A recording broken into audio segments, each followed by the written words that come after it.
रब्बी ज़िदनी इल्मा रब्बी ज़िदनी इल्मा रब्बी ज़िदनी इल्मा। Math class 10 exercise 1.3 question number 3 conversion of different form of equations into the quadratic form हम लोग टॉपिक डिस्कस कर रहे थे। उसके अंदर आज जो हमारे पास क्वेश्चन सामने आया है, इसमें जो वेरिएबल है उसकी पावर आपके पास फ्रिक्शन की फॉर्म में आ गई है। इस फ्रिक्शन की फॉर्म को समझने के लिए इसके साथ जो क्वेश्चन नंबर 4 है वो भी इसी से मिलता जुलता क्वेश्चन है, लेकिन हम क्वेश्चन नंबर 3 डिस्कस कर रहे हैं। इस चीज को समझने के लिए अगर हम इस क्वेश्चन की स्टेटमेंट को ऐसे स्प्लिट कर लें तो ये ज्यादा अच्छे तरीके से आपको समझ आ जाएगी। 1/4 को मैं लिखने लगा हूं 2.2 इस फॉर्म में लिखने लगा हूं, और अगर मैं इसको मजीद स्प्लिट करूं तो ये इस तरह से बन जाएगा 7x की पावर 1/2 और डॉट 1/2। जो पावर थी उसको मैंने ब्रेक कर दिया, 2 4 के फैक्टर बनाए, 2.2 4 के फैक्टर बन जाएंगे, 1/2 नीचे 2 टाइम्स था तो उन दोनों को अलग अलग कर दिया। अब आपको क्वेश्चन समझना आसान हो जाएगा। देखिए आपके पास जो वेरिएबल है उसकी सारी की सारी जो पावर्स हैं वो किस फॉर्म के अंदर है, 1/2 की फॉर्म के अंदर है, और यहाँ पे एक x ऐसा है जिसपे ये वैल्यू 2 दफा पड़ी हुई है।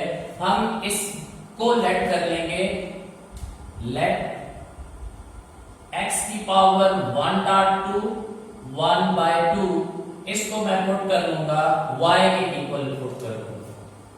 अब क्वेश्चन ये रेज हो सकता है कि सर जो क्वेश्चन नंबर 4 है उसके अंदर हम 1/3 पुट करते हैं और यहाँ पे हम वहां पे एक जैसी वैल्यूज 1/3 की आ रही होती हैं और हम 1/3 को लेट कर लेते हैं।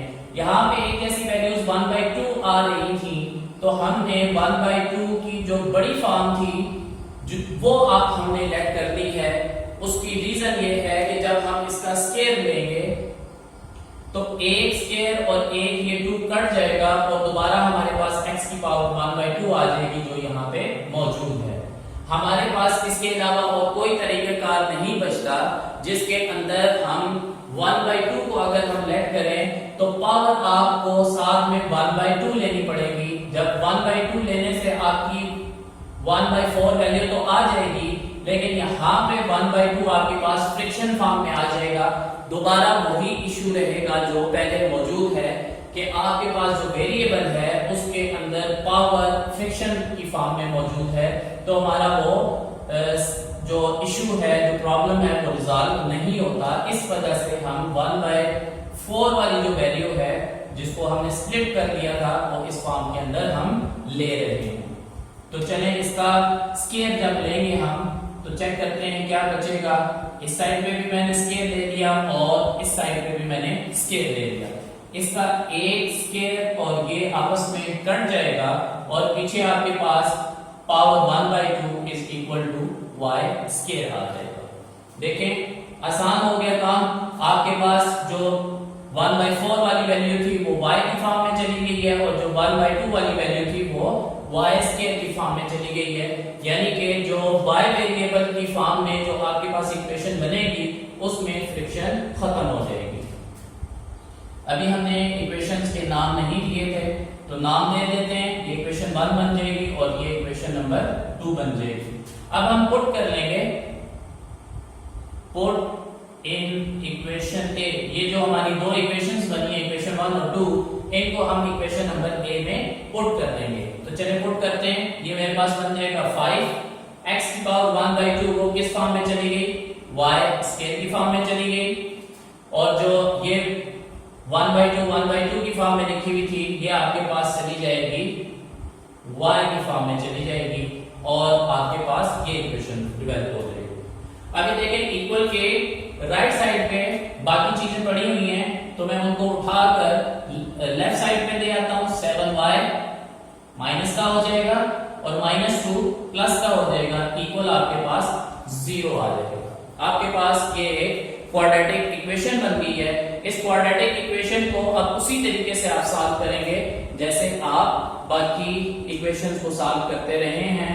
जो हमने मेथड पीछे 3 मेथड पढ़े, उनमें से जो आपको मेथड आसान लगता है उस मेथड से इसको सॉल्व कर लें। मैं फैक्टर मेथड यूज करूंगा।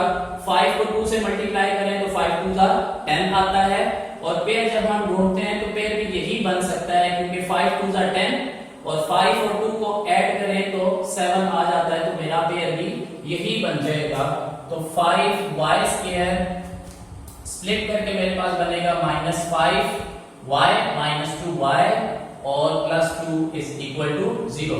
ये फैक्टर कैसे बनाए जाते हैं आप एक्सरसाइज 1.1 क्वेश्चन नंबर 2 की जो वीडियो है उसको देख सकते हैं, वहां से आप इसको समझ सकते हैं कि फैक्टर हमने कैसे फाइंड किए। बहरहाल ये 2 पेयर बन जाएंगे, दोनों पेयर्स में से जो वैल्यू कॉमन निकलती है वो निकाल लें। 5y कॉमन निकला, अंदर आपके पास y -1 आ जाएगा, माइनस यहां से आपके पास 2 कॉमन निकलेगा और y -1 इस वजह से कि ब्रैकेट के बाहर आपने माइनस कॉमन लिया है तो अंदर साइन सारे चेंज हो जाए करते हैं। ये प्लस था, माइनस बन जाएगा, इक्वल आपके पास 0 आ जाएगा।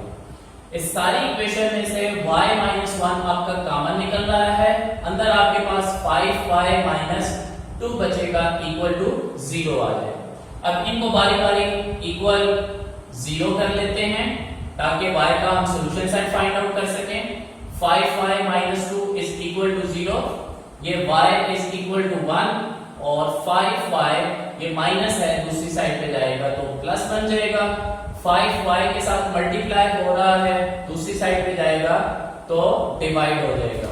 y की अब आपके पास 2 वैल्यूज आ गई, y1 और y की 2/5 वैल्यू आ गई। अब हम इसको बारी बारी पुट करेंगे, आपकी अपनी मर्जी है क्या आप इक्वेशन नंबर 1 में पुट करें या इक्वेशन नंबर 2 में पुट करें। तो अगर गौर से देखा जाए तो इक्वेशन नंबर 1 जो है वो आसान वाली इक्वेशन है, मैं उसके अंदर पुट कर दूंगा put y is equal to 1 in equation 1। Equation 1 है क्या? इक्वेशन 1 है आपके पास x की पावर 1/4, बेसिकली ये 1/4 ही है, 1 1 सा 1, 2 को 2 से मल्टीप्लाई करें तो 1/4 आ जाता है। तो मैं इसको पहले ही सिंपलीफाई करके लिख लेता हूं ऐसे, x की पावर 1/4 इज इक्वल टू ये आपके पास आ जाएगा 1 के इक्वल आ जाएगा। अब इस 4 को खत्म करने के लिए 1/4 है, तो इस 4 को खत्म करने के लिए दोनों तरफ पावर जो है वो 4 अगर ले ली जाए तो ये खत्म हो सकता है, 4 से कैंसिल आउट हो जाएगा तो x आपके पास 1 बच जाएगा। अब इसी तरह से पुट कर लेंगे again, put y is equal to आपके पास दूसरी वैल्यू 2/5 निकली हुई है, 2/5 इन इक्वेशन 1, और इक्वेशन 1 है क्या? x की पावर 1/4 इज इक्वल टू 1 है, इसको सिंपलीफाई करके लिख रहा हूं मैं, x की power 1/4 is equal to y, x की power 1/4 is equal to y आपके पास किसके बराबर है? 2/5 के।